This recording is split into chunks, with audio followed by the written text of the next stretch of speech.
evening. Thank you, Dr. Arnold, for this opportunity of presenting briefly, about the work we are doing in furthering the preservation of culture and language. So because of time, I'm not presenting my full work today. So, but I hope that we're all going to be here in January when I will be making a presentation. So, Dr. Arnold and I have been working with a few universities in Africa. We have Jordan University College, we have Zumbe University, we have Sokoine University of Agriculture, Muslim University of Morogoro, and Abdulrahman Al-Somait University and Imo State University, where I graduated from, where I taught for 8 years. And finally, the University of Zimbabwe.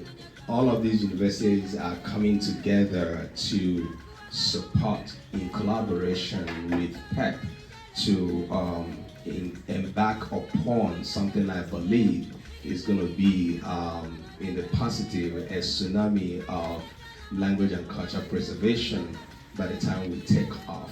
So we have been meeting to see how this goes in the right direction.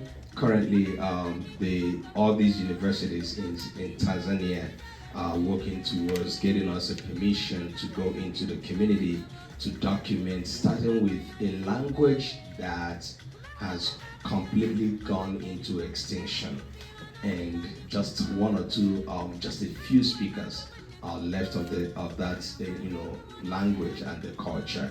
And I hope you all know that when a language disappears, a culture disappears, a history of a people disappears, and the people themselves. So we are working to embark on this collaborative journey this December, January, to see how much we can get off of this language and culture.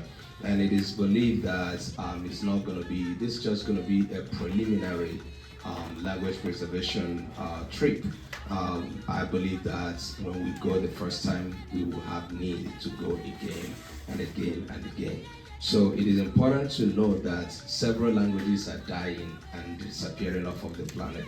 The time we met, we had this first meeting, I was presenting this language as a language that is endangered, and I didn't have the current information. And somebody from the neighboring community had to inform us that the language is already considered disappeared. Just a couple of speakers left in this earth, and the language will just go. And so this is happening to many languages, including my language, as much as we are considered one of the largest ethnic groups in Nigeria, West Africa. And you can imagine that such a group could be considered an endangered species, their language and their culture. So a whole lot of different things are going on, which we are tracking.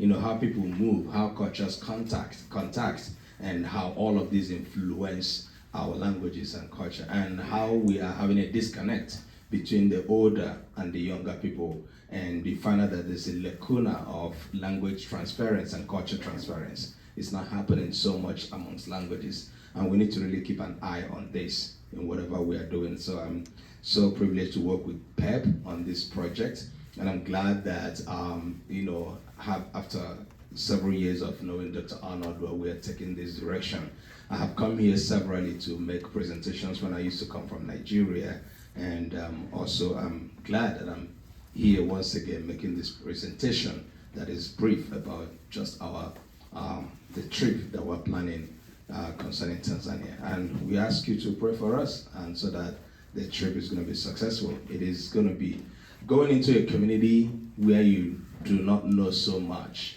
to collect a piece of cultural information. It's not an easy thing. It's not just like going to make a speech. It's something that takes a whole lot of process, and you do not know what you run into. So in that regard, we need your prayers, and we pray everything is going to be safe and successful. Thank you.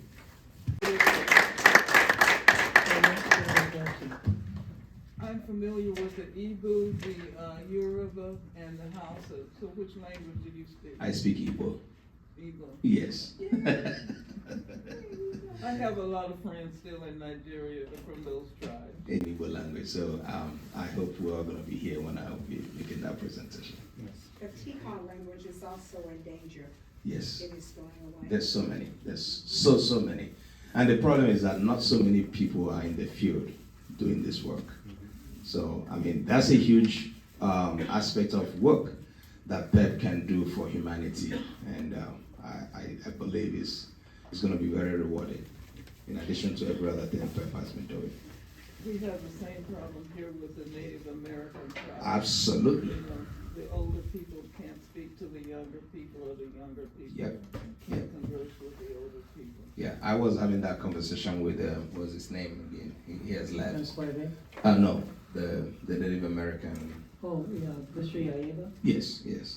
He was telling me the exact same thing. So, and that is why we're building a model that, languages and cultures can, learn from, how we are digitizing our languages and kind of making it accessible to younger people, the Gen Zs.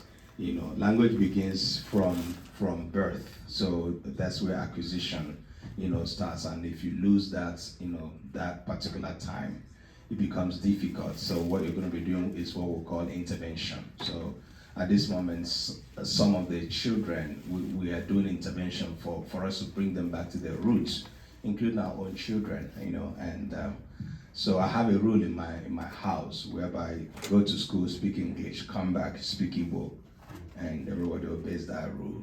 As much as it is not an easy one, but it is rewarding. So my daughter can come here, stand before you, and make a speech in Igbo. I'm proud of that, and that is what we're working towards. And I often say it is considered a taboo for you to pass on without passing on a heritage that you receive from the ancestors. You cannot just live on this planet Earth and pass on without passing on something that you received. And do not allow it to be cut off from you or in your own time, because I don't know what you're going to tell your ancestors, and even God when you get there. And somebody says, God might ask you, that language that I gave you, how did you treat it?